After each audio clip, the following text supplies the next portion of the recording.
बिस्मिल्लाहिर्रहमानिर्रहीम अस्सलाम वालेकुम रहमतुल्लाहि व बरकातुहू। नाजरीन, मैं हकीम हाफिज़ मोहम्मद उवैस बासी आपकी खिदमत में हाजिर हूँ। उम्मीद करता हूँ तमाम दोस्त अहबाब बखैर व आफियत होंगे। अल्लाह ताला सबको सेहत और तंदुरुस्ती वाली ज़िंदगी अता फरमाए। दोस्तों, आज मैं आपके सामने ज़कावत हिस्स के हवाले से कुछ बात करूँगा और इस हवाले से इंशाअल्लाह ताला आपके सामने हम अपना एक नुस्खा भी रखेंगे। दोस्तों, इस हवाले से नुस्खा भी आपके सामने रखेंगे इंशाअल्लाह ताला, जो बड़ा मुजर्रब होगा। ज़कावत इसके हवाले से मुख्तसर सी बात ये है, इस हवाले से आप अक्सर वीडियो में सुनते रहते होंगे हुक्मा इकराम से या डॉक्टर हज़रात से कि गर्म अशिया के ज़्यादा इस्तेमाल की वजह से और जलक के जो मरीज़ हैं, कसरत जिमा के मरीज़ जो हैं, और जलक से मुराद जो बंदे हैंड प्रैक्टिस करते हैं कसरत जिमा करते हैं, गर्म अशिया का बहुत ज़्यादा इस्तेमाल करते हैं, शराब नोशी करते हैं, तो उस वजह से उनकी हिस्स जो है वो ज़्यादा बढ़ जाती है और मादा मनविया जो है वो पतला हो जाता है, और इसी वजह से वो साथ साथ सूरत इंसाल के मरीज़ भी बन जाते हैं।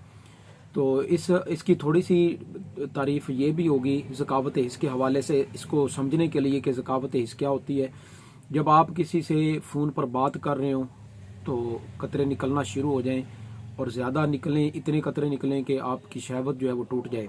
थोड़े बहुत निकलना तो ये कुदरती अमर है, क्योंकि वो जो जिस रास्ते से मादा मनविया का इखराज होना होता है उस रास्ते को तर करने के लिए ये निकलती तो ज़रूर है, लेकिन इसका इतना ज़्यादा निकल जाना कि शहवत टूट जाए, और इसी वजह से लोग सूरत इंसाल का भी मतलब शिकार हो जाते हैं कि जब वो अपने हक़ ज़ौजियत अदा करने के लिए अपने बीवी के करीब जाते हैं तो उस वक़्त उनकी शहवत टूट जाती है, या चंद सेकंड में ही वो मतलब फारिग हो जाते हैं और अपना हक़ जो है वो सही तरीके से अदा नहीं कर सकते और अपने जीवन साथी को जो है वो राज़ी नहीं कर सकते।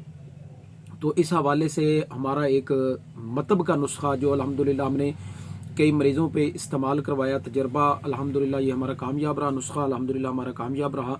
उसका थोड़ा सा तारुफ मैं आपके सामने आज रख रहा हूँ, और सस्ता नुस्खा है, इतना ज़्यादा महंगा भी नहीं है।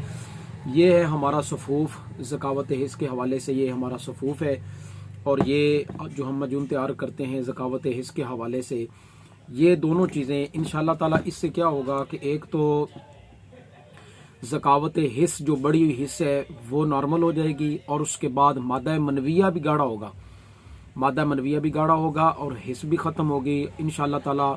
वो जो कतरे ज़्यादा निकलते हैं इंशाअल्लाह इसके इस्तेमाल से वो चीज़ भी नॉर्मल हो जाएगी। जो दोस्त अहबाब इस चीज़ का शिकार हों वो हमसे लाजमी रब्ता कर सकते हैं और इस चीज़ को मंगवा कर वो इस मर्ज़ से छुटकारा हासिल कर सकते हैं। अस्सलाम वालेकुम रहमतुल्लाहि व बरकातुहू।